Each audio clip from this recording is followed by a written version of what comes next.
که یو صحابي ویلي چې دا آیات چې دا نازل سوی د شان نزول یې دا قیصه ده، بل ویلي دا نازل سوی په دغه مسئله کې ده. نو دلته طالبانو یوې شان نزول ذکر که بل استنباط ترنه وک، نو یو شان نزول سو بل اجتهاد سو. اعتبار چاته ده؟ شان نزول ته ده. اوس مثلا عبدالله ابن عمر وی نساؤکم حرث لکم فأتوا حرثکم انا شئتم. دا آیات وی په دې کې نازل ده چې له اتیان فی الدبر له ښځو سره څنګه ده، دا په دې کې نازل ده. نساؤکم حرث لکم دا وی په دې کې نازل ده. اما جابر رضی الله عنه وی هغه وایي عبدالله ابن عمر صاحب وایي د نزول خبره نه کوي، هغه وایي په دغه مسئله کې نازل دی استنباط. د جابر رضی الله عنه رایه دا ده. جابر رضی الله عنه وایي او وایي چې نه اصل کې داسې و د دې شان نزول داسې و د دې آیات.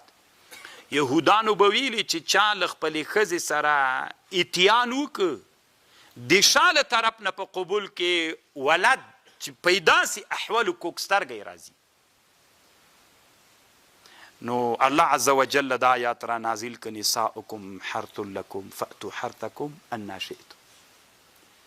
طالبانو جابر رضی الله عنه څوک ویلي شان نزول، عبدالله ابن عمر څوک؟ نو طالبانو چاته اعتبار ده؟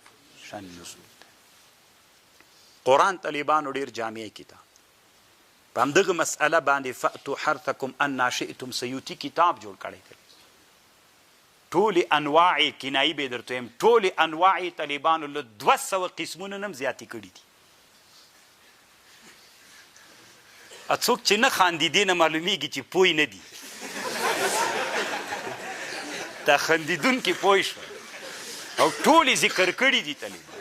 بیخي نادره موضوع ده که نه؟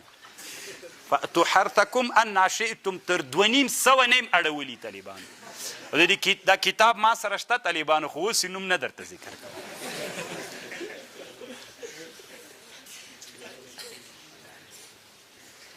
علم د طالبانو که نه علم باندې بحث ته بیخي به ورته حیرانه سي.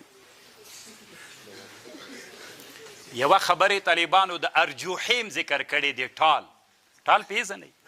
ستی همدومره بس ده.